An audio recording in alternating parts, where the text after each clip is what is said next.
Greetings, everyone, and welcome back to That's a Take. My name is Bruce James Bales, and I am your host, who is very glad to be back on the airwaves with you all after an extended break. This summer was full of work and projects, and that is something that anybody who's a freelance filmmaker knows. You got to answer the phone when it rings, so sometimes things take a little bit more precedent over the podcast, and wouldn't you know, it's hard to produce a podcast while you're DPing a feature film. Who would have thought? But that feature film was titled Death of a Brewer, and it was filmed in Iowa and Illinois with primarily an Iowa and Illinois crew with some people from California and Alabama as well. And what an experience it was. An experience that, to be honest, I'm still kind of digesting. I'm still kind of remembering things. I'm still kind of working through what that experience was like, but what a life-changing, life-affirming experience that was, working with just absolute professionals and craftspeople at the top of their game on both sides, the cast and crew. Really feel very fortunate to be working on a narrative project in a time like this, and hoping to get back into the podcast and sort of give some information back to people, as we have been for 8 episodes. I definitely think there'll be sort of a Death of a Brewer come down episode at some point where I'd like to get some department heads on here to talk about what we learned, so you can maybe not make some of the mistakes we did, or take the knowledge that we had based on our experience and make your experience even better. So look for that in the near future. I also want to take a second to thank the other producers of this podcast. First and foremost, Nathan Heemstra, who has not given up on this podcast, even though we kind of dip into these sort of valleys of silence here and there when a long project comes up. Nathan has been instrumental in keeping this thing going, keeping it relevant, and giving great notes. And I just want to shout out to Nathan for everything he's done to help the podcast. And then also Sydney Pierick, who is actually going to be our guest on this podcast. So full disclosure, Sydney is my partner both in life and business, and we spend a lot of time talking about filmmaking. And this is an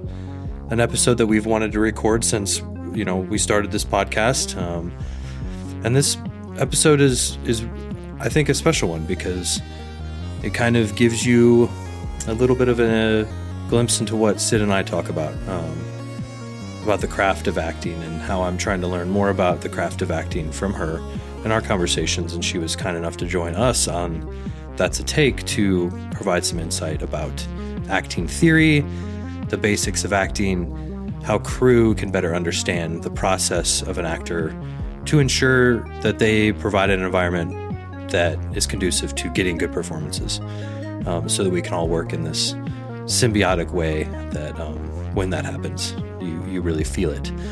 So today's episode really focuses on some of Sydney's experiences growing up as an actor in Los Angeles, working with acting coach, going to auditions, and then we also draw upon Death of a Brewer, like I mentioned, because Sid acted in the film as well. So we use that as kind of a springboard to get some of this conversation going. But really, this is just about her expertise as an actor, trying to give people the opportunity to kind of pull some of those veils back in what can be sort of a mysterious job. Even when you're around it a lot as a crew member, sometimes the craft is a little hard to understand, or more importantly, hard to put into words. You feel it when it works, but you can't really explain how to make it work. We're hoping that Sydney can provide some insight on the craft of acting in this episode, and I think she does a really good job, and I'm really proud of her, and I'm just very glad to have someone I care about so much on the podcast. So without further ado, here's my conversation with Sydney Pierick. It's a windy day here in Des Moines, Iowa. The trees are swaying back and forth. The coffee is flowing. We're back. The tea. Yeah, coffee and the tea is flowing. We're back It's after fall. It's cozy fall. And we love it. And we're in a new house, Yes. and it's the best house in the world. Get a little closer to the microphone. I'm getting a little closer. It's fall time, like I said, and we just moved into a really lovely home that I think is going to be perfect for us, not just for comfortability, but also creativity. Yeah. So I feel like we manifested that, and that's a really big deal. Yeah. Here we are in Des Moines, Iowa, post a feature film. 24-day shoot that we wrapped about a month and a few weeks ago, maybe Yeah. 6 weeks ago. Learned a lot about your process watching you act on that one. And I think that's cool that we got to record this podcast after that experience as opposed to previous. I agree. I learned a lot. I learned a lot about my craft. I learned a lot observing other people. It was such an incredible time.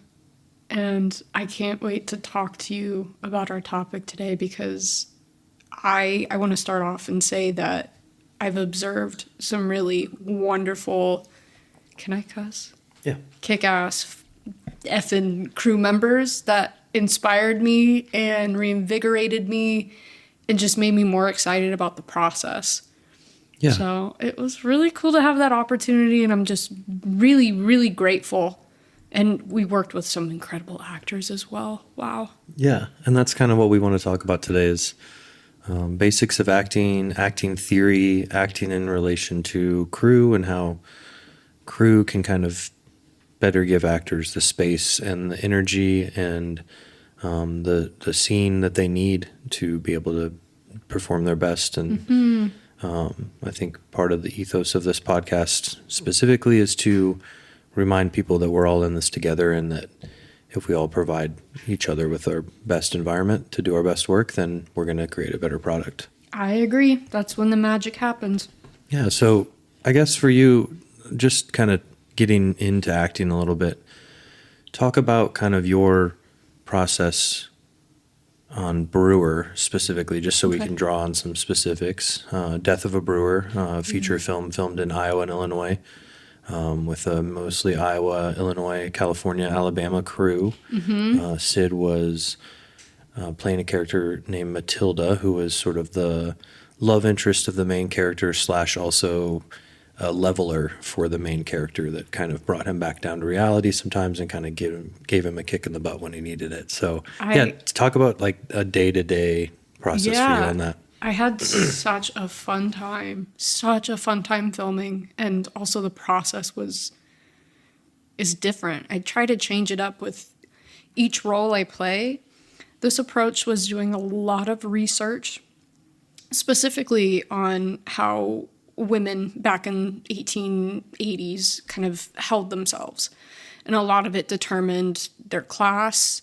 It determined whether or not they were religious or rebellious. And that was a lot of fun to go back and kind of be a little bit of a historian. I read a lot of journals about women and journals written by women during that time.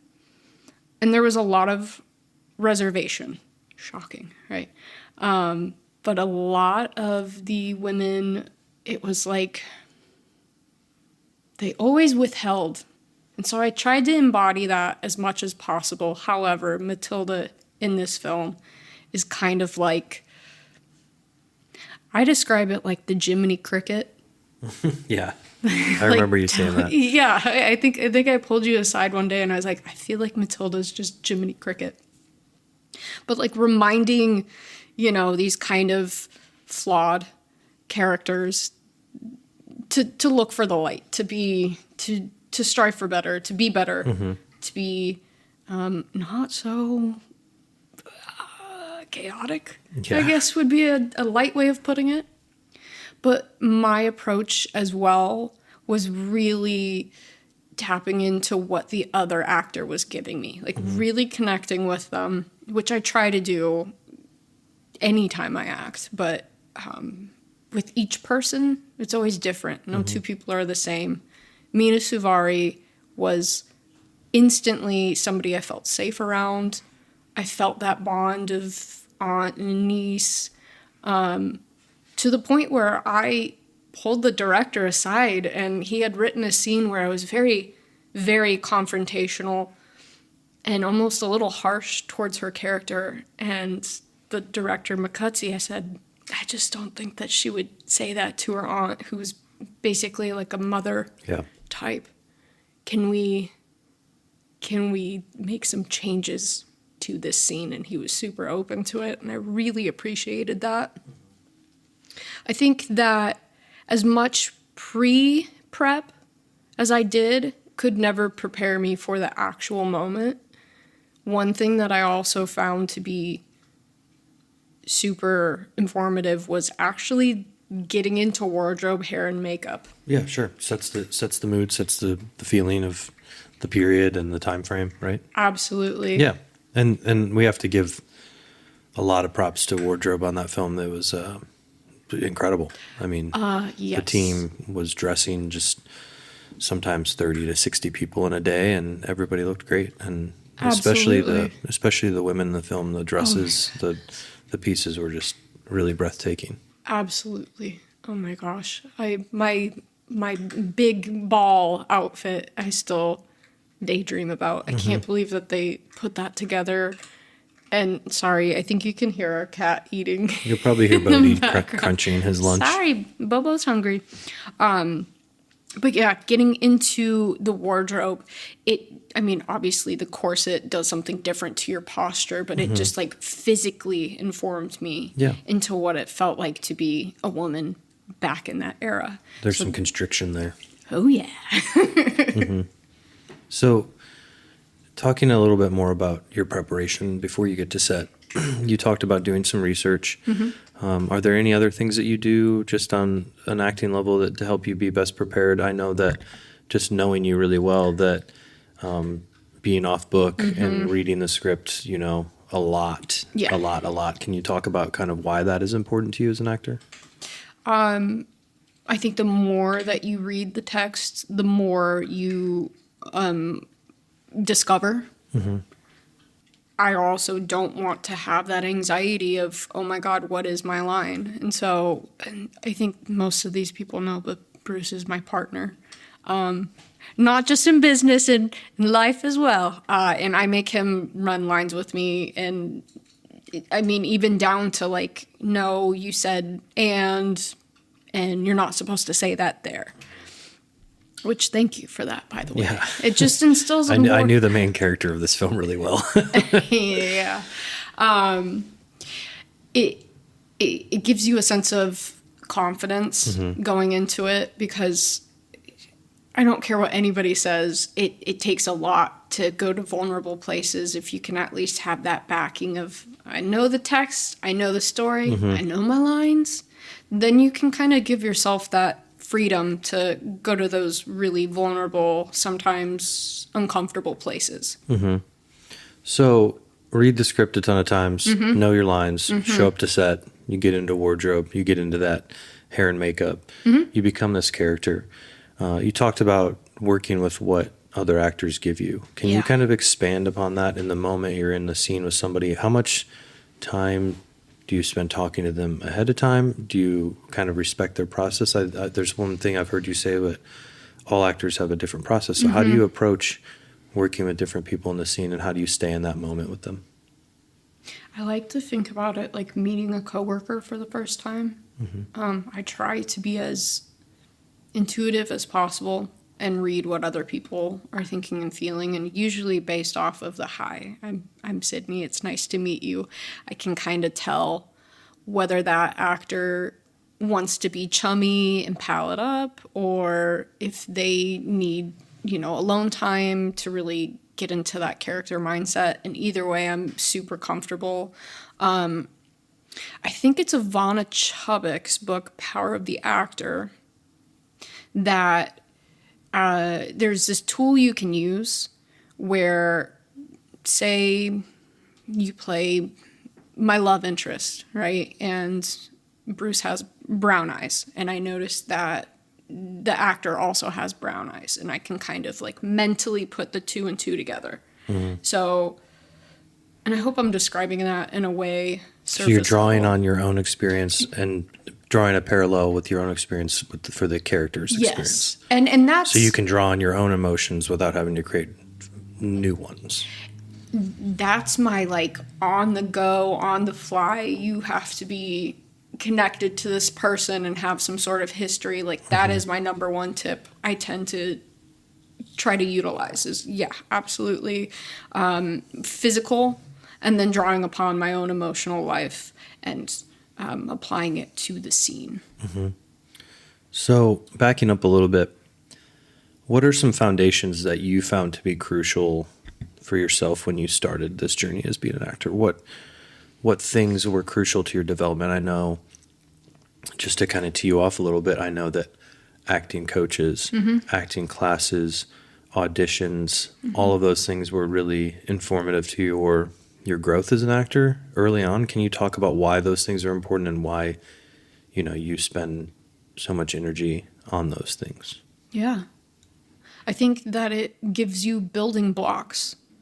I think that acting can be such a monster to take on when you're first starting out. You don't know where to start. To be given kind of like a guideline or a here's your first, step on the path towards being an actor. As you grow in your craft, as you learn more, you see what works, you see what doesn't work, but it's giving you at least like an idea. It gives you an outline of how to approach something that can seem so overwhelming, but really over time becomes kind of almost intuitive. And when you're talking about the things giving you those sort of parameters and guidelines, you're talking about acting coaches and classes. Yeah. So can you just kind of talk about some of your experience with acting coaches when you're out in Los Angeles, when you were living out there, and kind of like what they helped you to accomplish? Like how did they support you specifically? Like what did they do for you? Absolutely. My very first acting coach, Mark Arnold, who's an actor himself, was in the film Teen Wolf back in the 80s. And I mean, he has done quite well for himself. He not only gave me the support of how he approached it and how he would go about breaking down scenes or a script or breaking down a character and kind of stepping into it, but also like giving me mentorship, like how to be an artist and still keep your head above water and how to be really grounded. And I think that I got really lucky, really, really lucky that was my very first coach, because he was so well in the know, so grounded, so real, that I think I just absorbed all of his knowledge like a sponge. Later on, I moved to the Margie Haber studio, and she is phenomenal, and I really, really suggest anybody looking into, if you're in the Los Angeles area, and one of her classes, if not her books. She's just got a really interesting, pretty spicy way of approaching it. But she really helped more with releasing it. I think getting out of my head and just like being in the moment. I liken it to kind of a Meisner approach, and that's when I started researching more about that approach. But I really appreciate being able to do the work and then throw it out the window and just be so invested in the moment in front of you. So a couple follow-up questions there. One, what kind of things would you and your acting coaches do? Would they give you like a monologue and you memorize it and perform it, or just talk about some of the exercises that they had you go through? Because I think there's a lot of misconceptions about acting coaching. Yes. And I think that some people might even find it to not be important. But there's some things that you've talked to me about that you've done that seemed really, really helpful and effective in your journey as an actor. Can you talk about some of those specific things that you might have done? Absolutely. I would be the first to say that it's important to have a coach, to be taking classes, to keep yourself from getting rusty. You think of your body as like an instrument, and if you're not working each week or, every other week on your craft, there is a good chance that it's hard to kind of get back into the rhythm of things. Some things that in my classes specifically or with my coaches we would work on. Monologues were a big one, especially starting out. I would try to do as many casting workshops as I could back in the day. And a lot of the time they just wanted you to perform a monologue. Same with getting an agent. You want to make sure that you have a rock solid monologue. And so working with Mark back in the day, we also worked on scenes that I would get for auditions. And that was important to work, on as well and really fine tune. But also taking random things. I mean, you have at your disposal so many different scripts that you can take apart, and a lot of the times my coaches would just pull from television or film, sometimes commercial, and say, okay, you're playing the role of Marianne. Let's work on it. So, like, for instance, something you showed me as you did the monologue about the paper or the plastic bag from The American Beauty monologue. Yeah. Oh my goodness gracious. Okay. So you did that with Mark? Is that somebody? No, Okay. that's another fantastic coach, Zach Barnett, who I love deeply. That monologue, it's so funny. It's so intimidating because it feels like everybody does it. And he handed me the monologue and said, this is what we're doing this week. And I was like, please, no. But it was also a really incredible opportunity to try to bring my own approach to it. I think that in my craft, I like to believe that whatever I need is already within me. And so it wasn't just copying off of what I had already seen. It was trying to discover it as a whole new piece, even though admittedly I have seen that film a bazillion times. I had it on VHS. I already had it memorized. Yeah. Well, I just wanted to talk about that to illustrate sort of like specifics of what you do. And then can we talk, before I ask you about these sort of systems of thought, these schools of thought of acting, can we talk about casting workshop and what that is? Because I don't really, to be honest, understand what that is. So if you could kind of explain to me what that is and like how, Absolutely. how that helped you. I don't know, because we're in Iowa now. I don't know if they're really a thing anymore. But back in the day, and I say back in the day, and just to cut in, they're not a thing because of like COVID or because of... I think because everything's moved to self-tapes. Okay, so it's just people aren't coming into a room waiting in line as much as they used to. So here, let me paint a picture. It felt exactly like an audition. There's about maybe 10 to 40 actors, let's say, and you're all in a waiting room, and you either would prepare a monologue or they would give you a cold read, which I used to be terrified of, and now I find extremely helpful. And for those of you who don't know what a cold read is, it's basically getting the piece that you're auditioning with the second you walk into the room. But you'd wait in this waiting room, you'd give your headshot and resume to the casting, you'd perform the piece, and they would give you feedback. And I found this to be super helpful, not only to, like I said, kind of keep in that repetition of performing and keeping myself from getting rusty, but it also got me some pretty important auditions. Yeah. Yeah, I think it's never a bad idea to get in front of people and show them who you are, especially casting. And I found that was, just an extra way to meet people, to network. It was extremely helpful. Yeah, and I think it's important to note that if you don't have an agent, if you don't have a coach, you can still do these things on your own. Absolutely. You can put your phone up. You can find a monologue you like. You can record it. You can watch it. You can critique it. You can record it again and continue the process if you really want to. Because I know a lot of people out there probably can't afford coaching, but There's Yeah. nothing stopping you from doing that. Almost every script that's ever been, that's a little bit excessive. A lot of scripts are available online A to lot download. of scripts are available online. The library is free. Google is your friend. Yeah.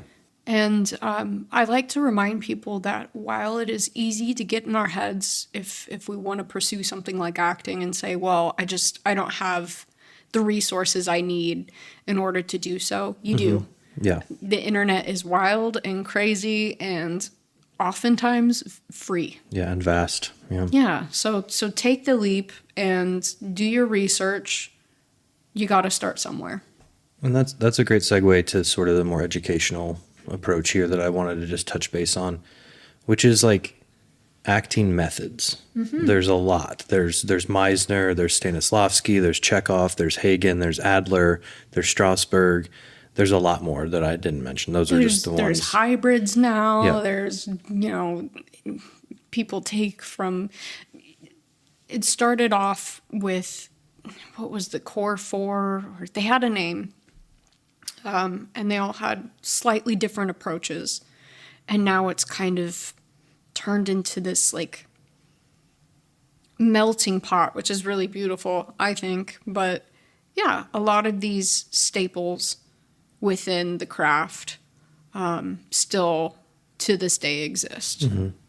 And why do you think it's important to at least know some of those, or how do they assist people? I think it goes back to the structure, right? Where when you study Strasberg, it gives you a structure to help to frame your performance and to make it seem less daunting and to give you tools, right? So what are some ones that you've read into? And I'm not trying to call favorites here. I don't think we need to do that. But like, what have you studied, and how have you found that to be useful? I'd say the approach I've studied the most would be Meisner. The thing about the coaches I've been to, they haven't like ever specified we are studying this exclusively. I've read a lot of books. I mentioned Power of the Actor. Also working with directors, Judith Weston directing actors. That's a interesting read as well. It gives you kind of like a reverse look into your craft, which I found to be pretty informative as well. I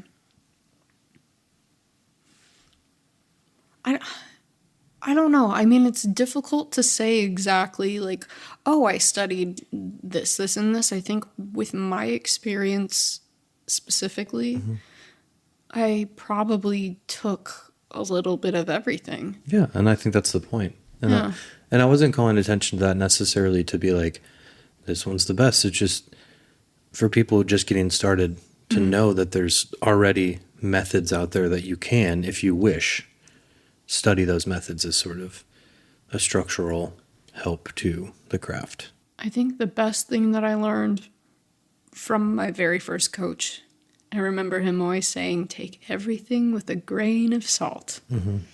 There's not one way to do it. There's not one craft that is the one true craft.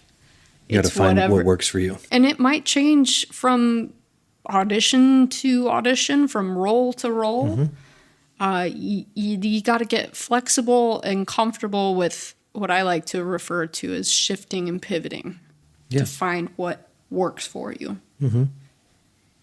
Speaking of working for you and the kind of pivoting to the collaborative relationship of the director and the actor, what are some things that you've found in your experience working with directors that have been really effective ways to collaborate, and how can a director best assist you as an actor? What can they do to really help you get to where you need to be? I think first and foremost is defining that my safety is in mind. We had talked about this before, but oftentimes actors are put in this really vulnerable position. The most vulnerable position. Sometimes, yeah. It's like, you're at a funeral, but you're at a funeral all day and you're crying, blubbering all day or you're dying, which not my first rodeo with that one. And to establish some sort of psychological safety is super important. I want to know that my director cares if I need a water break, or, can be really efficient with the notes, knowing that emotional energy is time. Like it's like a ticking clock, Yeah, the longer you stay in that sort of emotional bubble, it can get to be detrimental. Absolutely. It can, and performances can be at cost as well. So knowing that, you care. You care about me as a person, not just as the character.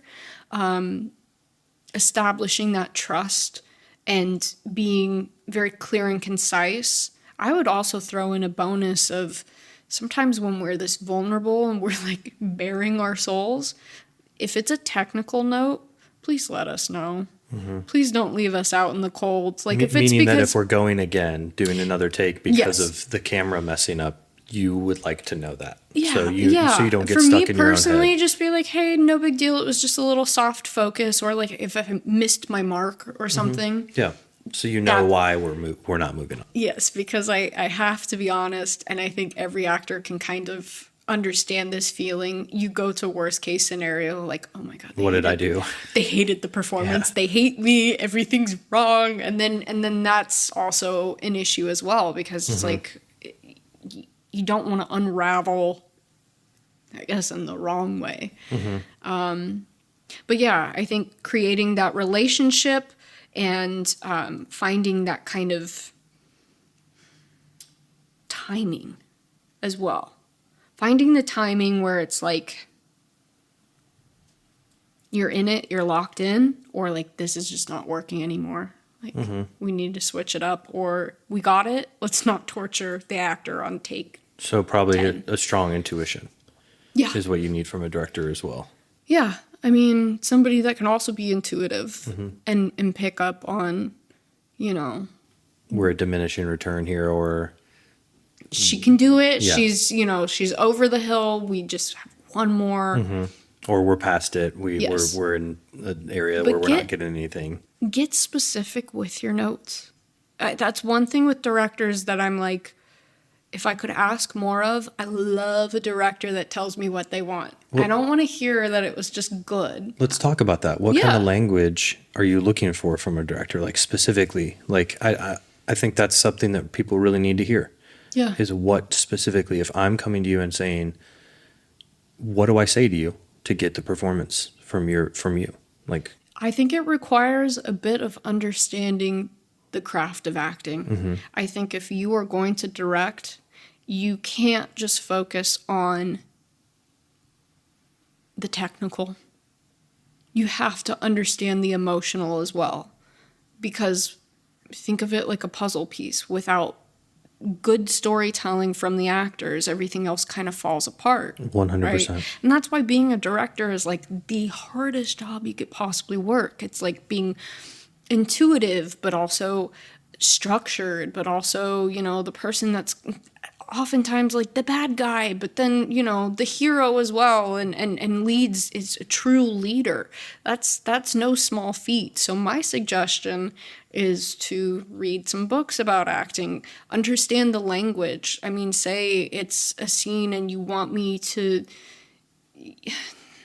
I'm trying to think of like a good example. Let's paint a picture. Yeah. I'll just paint a picture. We're in a scene. You're playing a teen who has an unexpected pregnancy, and you're getting ready to talk to your mom about it for the first time.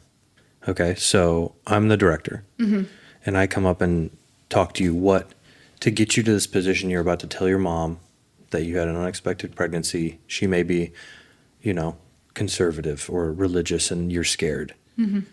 What kind of actual language do you want me to approach to you as an actor to help you get to these places? Like, and what I'm asking, I think, at this moment is for you to be the director. Okay. So what would you say to an actor in that scenario, this make-believe scenario? So I would start with getting specific. I think you need to know what you want. even if it doesn't work, you need to know what you want on that specific take. So if I wanted it to be, I want my character to feel a little manic, but let's say, yeah, mom's conservative, and if she sees that I'm manic, she's going to instantly know. So I'm trying to hide it. I think getting specific, like, I want you to try everything possible to not let mom know until the last possible second, because you're not even sure you want to tell her yet. That's great. You know, Yeah. getting specific, getting into the mindset of the character too. And using a language that I, the actor, can latch onto, and I can go, oh my God, yeah, I know exactly how that feels to like know that I need to tell my parents something, but I don't know that I'm ready to yet. And like, there's a lot on the line. I can totally grasp onto that. And if it's not what works, then you change it up the next take, but that's the beauty of it. And I think that's kind of the importance that I'm talking about. This language is giving the actor something emotionally to tap into that we all, through the human experience, can understand. And I think that also goes hand in hand with knowing language, meaning that like sometimes there's a better word to say than you're nervous. Maybe manic is a better word and it's more specific. I would say, as a director, always, always, always avoid saying terms like, I just want you to be happier on this take, or I want you to be sadder or angry. Like these broad kind of It's better blanket terms. Would you say it's better to describe why you're feeling the emotion as opposed to the emotion as a director to an actor, meaning that I would come and say, or ask you a question like, how do you feel in this moment? You know, even just asking them how they feel. That's fantastic. I think to keep an open dialogue ties back into that like relationship building. And the collaborative effort. Absolutely. Yeah. I mean, you don't always agree with your actor. Sometimes they want to do things that are versa. Like, yeah, exactly. And sometimes as an actor, I'm being asked to do things that I'm like, okay, it's not connecting fully. I might need some clarification because, the dots aren't connecting for me. But to give me that time so that I do understand, so that we are on the same page, it just builds my confidence in you, my confidence in the performance. And I think, again, like I said, you need to, as a director, not only understand the technical, but also the emotional. So it is kind of your job to read those acting books, watch those, again, it's free. You can get on YouTube. You can go to the library. You can Google. Because you want to know how actors think. Because if you don't, it's the same way as me as a DP, that it's so helpful when a director knows the way that I think. And it's helpful for me to know the way they think as well. And that symbiotic knowing of everybody's thought process, I think makes the product, well, it's that magic that you talk about, that people talk about, right? And I think it all comes back to me to a healthy respect for everybody's job, meaning that respect is such an important word. That was one point I wanted to bring up, is giving an actor the respect of space. Every actor's got a different approach. I think as an actor as well, it's important to give your crew respect 100%. And space in the room to do what they need to do. Yeah, and I'll say, coming from the crew side, when you get that respect from actors, just so much so as like the physical space to do your job, that goes a long way, because a lot of times we're moving stuff from point A to point B. It could be heavy, it could be dangerous, it could be sharp, it could be pointy. And just having that room, the physical room, it shows a respect. It shows a respect for that part of the job. And I think, without getting too like soapbox here, I just think that the industry is, whether it likes it or not, is being pushed in the direction of like mutual respect across the board, because I think people are getting sick of like certain people being treated differently on set. I've seen that, where it's like the best sets I've worked on is everybody feels kind of at an even point. I've really grown to resent the term below the line. Yeah. It's frustrating. I don't think that it's accurate of the actual work either. What do you mean below the line? Yeah. You know, and I do love the idea of people leaning more towards mutual respect and understanding that, like, I'm gonna call some actors out here. There's actors holding for a reason, right? We don't want to get in the way of crew members and potentially put ourselves or them in danger. I think that it's starting to become more acknowledged than it really ever had been in the past, and that just makes me really happy, because crew members put in the work. You guys are the first to come in and the last to leave. You deserve the utmost respect and kindness and best working conditions. I mean, I think everyone does. I think that's where we want to go, at least. That's a nice springboard to kind of asking you this question, which I think is, for me, as a crew member, is really at the heart of this episode. I think this episode has like a two-prong sort of approach. One is for the actors and one is for the crew.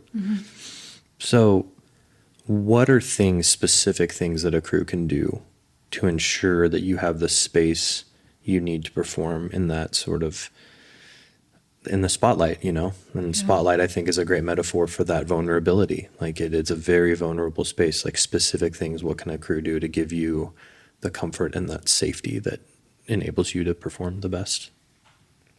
Definitely learn how to read the room. You know what's being shot that day. Know the scene. Know the script in general, but know the text and know what's at hand. If a character is going through something tumultuous, emotional, they're crying a bunch, like, just give them some space. Every actor is going to approach it differently. Some actors want to be left alone. Some actors are like, as soon as the director calls cut, please, for the love of God, like, say something funny. Read the room, get to know the people that you're working with, and I think that you'll be just fine. My main takeaway is, and this is just when I'm behind the camera, is I try to stay out of an actor's eye line, because that can be, unless you have to be there. I mean, that's totally different, but... And in that case, probably just don't make eye contact. Don't stare at them, please. And it's not, I think there's a misconception, because there's some, like, actors who can be extra about certain things, right? There's a misconception that it's become almost like a trope, like, don't get in the eye line, you know? But, like, what it does is it gives them more space. Can I give an example? Yeah. As long as it's not disparaging to anybody. It's not disparaging, no. It's actually kind of funny. So I had a scene where it was very high stakes. Very, very high stakes. I had to tap into a very dark place. Kind of scary place. On the last film, I was really only, during this scene, looking my other actor in the eye and my director in the eye. Because I felt a lot of insecurities to tap into this dark place, right? So I was really only making eye contact with two people. And I was like shaking in my boots because, sometimes you question yourself. But then I happened to look over, and this was during a take, And there was just a line of people staring at me like I was an animal in the zoo. And fun fact about this, we really only had one take, and one take only. Because the blood. Because blood, and Yeah. blood is not a wardrobe's friend. And we didn't have a double of what we needed that day. Thankfully, our first AD, Marissa, picked up on it and shooed them out of the way. But little things like that is why I say, hey, it's never a bad idea to stay out of the eye line of an actor. And if you can, look at the monitor, because it looks better there anyhow. Yeah. And then you know what we're shooting too. Exactly. Yeah, that's good to know. And I think, once again, it comes just back to this idea of mutual respect, which is Yes. a two-pronged idea, which is mutual respect and also know who the person, know the actor. Because, like, every actor is different. Like, in just talking about, Death of a Brewer specifically, there's some actors that, like, needed their space. And there were some actors that as soon as called cut, they were joking around with the crew. Yeah. And, And I think what I'm going to say, and a crew member, is it's important to remember that those people are different, meaning that don't get comfortable because one jokes around with you and the other one might not. So I would like to piggyback off of that and say don't take it personal if one jokes around and the other doesn't. Or asks you for the room to be quieter, and I think there's a way to do that as an actor that's respectful. Once again, I agree. Respect is at the forefront of all of this. But like, everyone who works on film sets knows that there's a time where everyone becomes comfortable with each other. And that's what I'm addressing here, is just, it's good to become comfortable with your crew and your cast, but that's why it's important to know what you're shooting, because you're like, oh yeah, I'm cool with this actor. We've been joking around. Oh, but today is his most emotional scene in the script. So maybe you don't go up to him and start joking around. You feel it out, and then maybe you let him joke around first. And if he does, yes, then it gives you permission to kind of follow suit. I agree. I think, yeah, give them the respect in the room, and don't feel like you have to completely avoid them.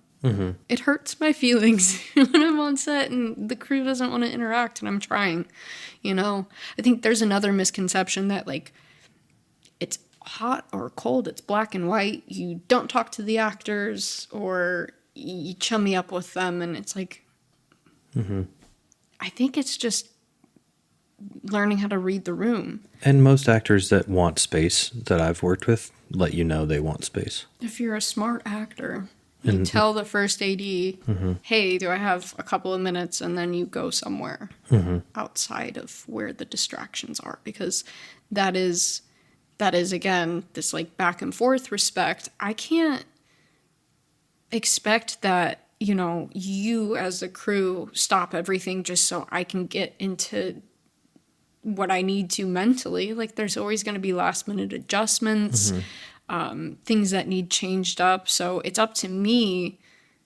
to make it happen, essentially, and remove myself from that.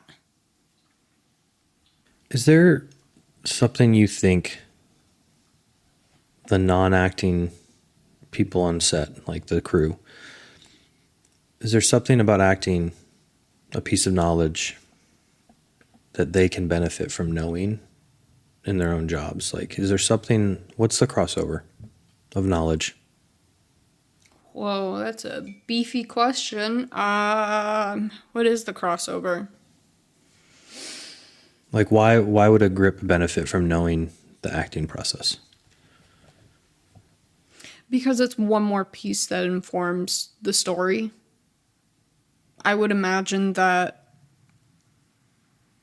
understanding the tone would benefit your work as well, right?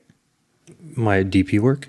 Well, I mean, as a crew member. Yeah, I think so. I think that, for me, the best crew members are the ones that come knowing the story in and out, no matter their position. Right. It shows that they're invested. They're invested in the world. It shows that they care. It shows that they have put in the same preparation time. And not every job, you can't do that every job. But Right. especially as keys, I think the key crew members, like,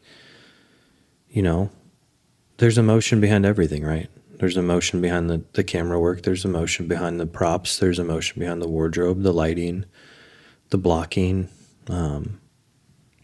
Some crew members like Grips might not see that, but I think the team of Grip and Electric still has an emotion behind it. They're helping to provide the gaffer with an emotion that is light.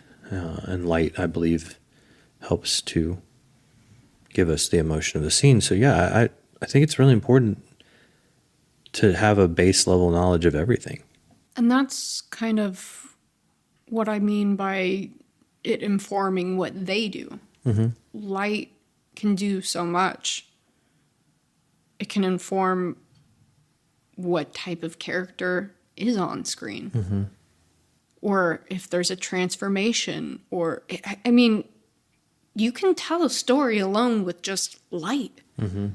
Understanding by reading the script, the characters' arcs, the storyline, where it's headed, that's not only going to make you better at your job, but it's also going to make you a better crew member to the actor. Excuse me.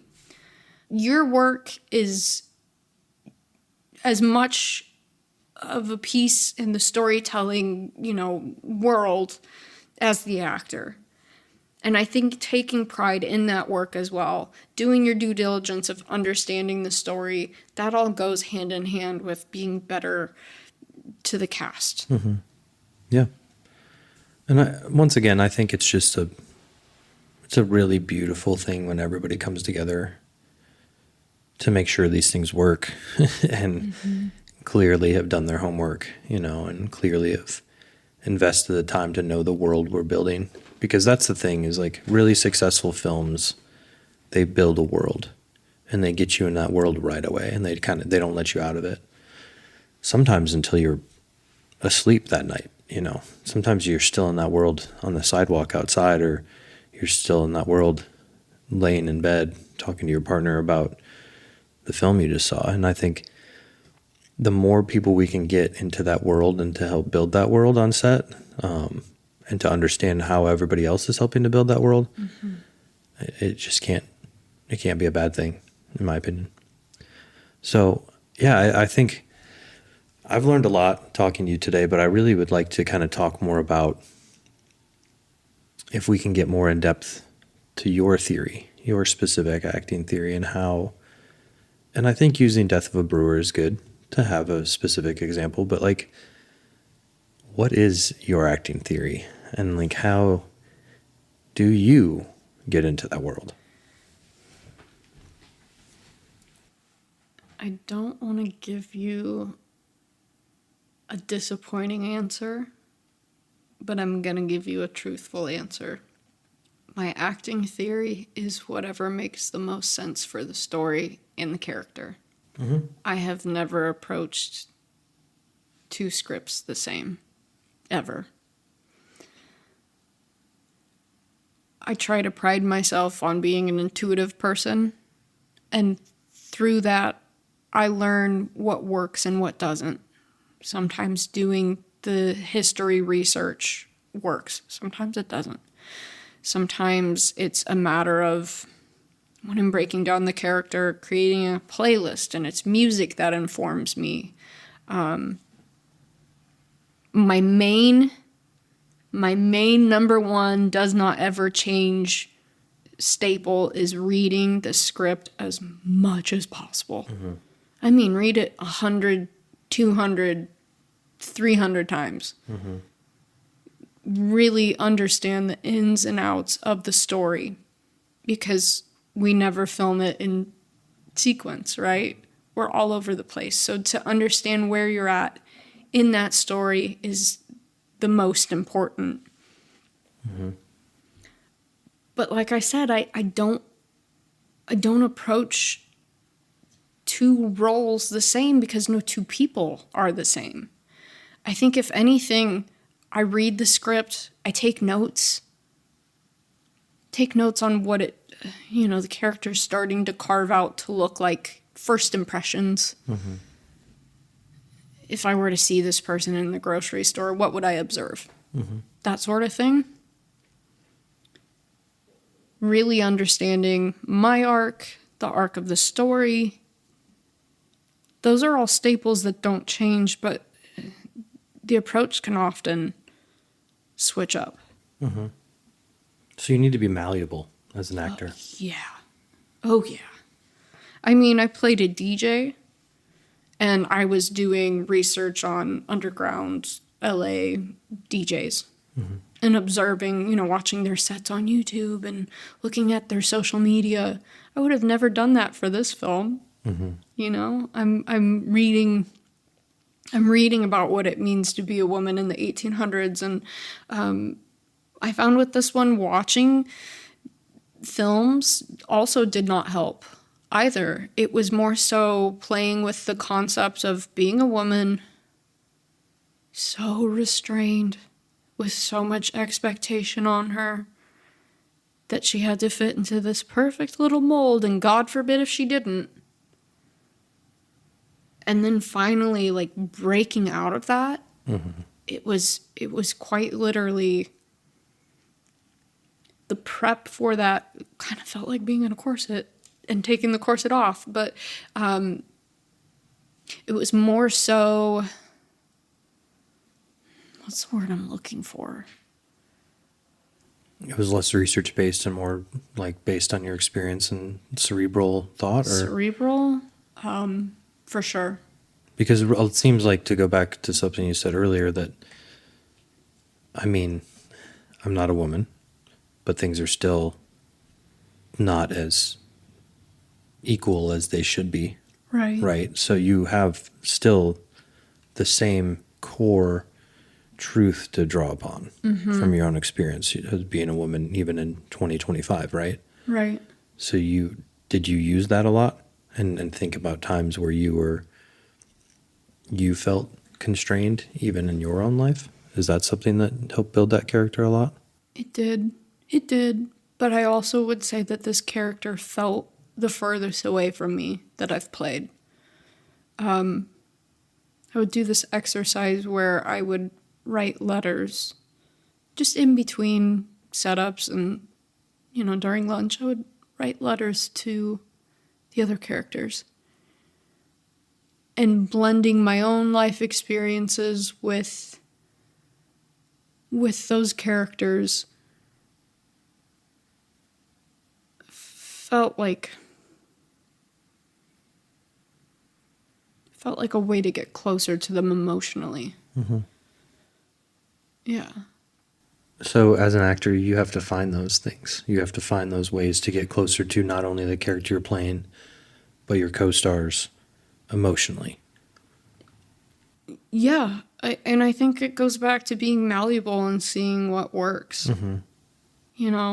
The process of breaking down a script, a character, when you first start out, is very messy, really all over the place. It can be difficult, but you got to start somewhere, right? Mm-hmm. And that's where I bring in that, like, shift and pivot perspective of, okay, I'm going to watch, let's say, like, The Age of Innocence, or, something set in that era. That's not really helping, but maybe that helped a little bit. And then I, switch it to, maybe we listen to the soundtrack of Road to Perdition a lot. Does that help me? A little bit. Let's shift and pivot, find something else. And finally, it was like reading the journals of these women, hearing them speak, through writing. Mm-hmm. Imagining, playing with the idea. That's what I was trying to say earlier. I was playing with the idea of what that restraint would have felt like, and comparing it to my own life experiences. Mm-hmm. Writing these letters. It was just about getting creative. Mm-hmm. Understanding the objective of the scene, you know, what your character wants the most out of that scene. What do they want most overall? What do they want in relation to the other characters? I think that's always important to be clear on, but like the approach can be flexible and different, and it should be. Yeah. Otherwise, you run into the risk of it becoming too rigid. So talk to me more about this idea of objective and desires and wants and needs as an actor. Why are those specific things so important to help crafting a performance, especially for something more long form like a feature film? Why is it important for you to know where you're coming from, where you're going, and why you want to get there and what you're trying to accomplish as a character? Why is that so important? It gives you momentum. I think it's also important for a director to understand objective. It's important to give you that momentum because I think a lot of actors can empathize with this, but when a performance feels stuck, it feels like there's no motivation pushing it. It's very difficult to navigate through that. To have that goal to reach, that thing that you need, and have that in service of what you need the most out of life, I think further assists your performance. Yeah, and it grounds it too, right?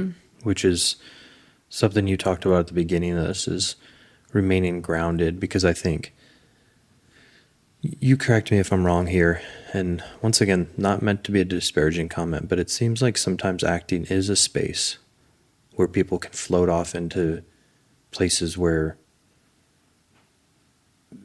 sometimes as a DP, I'm not sure how we got there. Do you know what I mean? Because there's a lack of feeling grounded in reality, because I think there's a lot of misconceptions about, and this is where it gets really kind of heady, right? Is like, what we're recreating reality, right? In a way, but also we're not, because it needs to be real, Right. to be believable.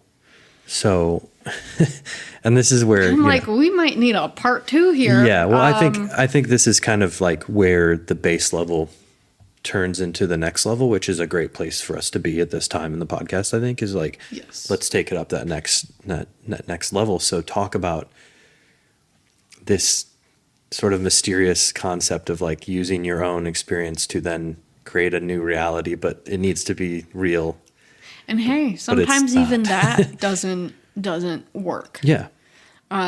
Sometimes you are absolutely blessed with an actor you already just connect with, and you understand the task at hand, and you both nail it out of the fucking park because you have that connection, and you understand. Like, it's funny. I try to describe this to my family, and they like cinema, but they're not like, it's not their world, you know. They're like, we like going to the movies, but Sid, you must be crazy. And trying to describe to them kind of the headspace that I go into is very difficult. I think a way to avoid the how did we get here kind of feeling is a good director is always the ultimate wrangler, but also there are some physical practices as an actor that's important as well. I like to do what I call body scans, which my therapist actually taught me, and to like, you know, mentally scan myself. Check in. See, yeah, check in. How am I feeling? Okay, my heart's going crazy. I need to take some deep breaths. And then that kind of resets you. Grounds you again. Yes. Yeah. Yeah, because while while I think actors like to show a whole rainbow of emotions, sometimes chartreuse isn't the color that was meant to be shown. It was more so supposed to be, light yellow. Yeah. Yeah, and I think, once again, like we're dipping our toes into this more, you know, heady concept of acting in the headspace that you need to be in. I think that is definitely a topic for another podcast. I think that we've really covered the bases as far as like the basics of acting theory and how you first approach that task of being in a scene as an actor. I think one way that I'd really like to kind of tie things up is just what advice and best practices would you give to people who are really trying to take the craft of acting that they have to the next level? Get out of your head. Don't think, just do. I have a lot of actor friends that I love and I care about so deeply. And I've noticed, even with myself, we tend to get in our own heads and diminish what we're capable of. We're capable of so much. And I think getting in your own way and not striving to unlock that next level is such a disservice, because everybody brings something different to the table. No two people are alike. You know, I think the more actors, the better. Because then it's more humanity on screen, right? Don't get in your own way. If you've been avoiding acting class, do some research. Go pick up a book at the library. Go look something up on YouTube. I understand not everybody has the money for that. That doesn't mean that you can't expand your own craft. And I would say if getting in your own way is like the biggest issue,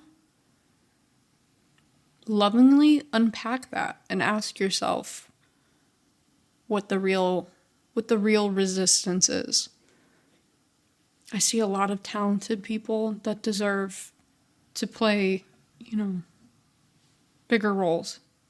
And they hold themselves back because I think of maybe things that they've told themselves. Mm-hmm. Don't get in your own way, and know that there are resources out there. You don't have to spend $1 bazillion. I mean, in this economy, no. But there are steps that you can take. So don't tell yourself it's just a flat no. Does that make sense? Makes perfect sense. Ladies and gentlemen, that was Sydney Pierick. I'm Bruce James Bales, and that's a take.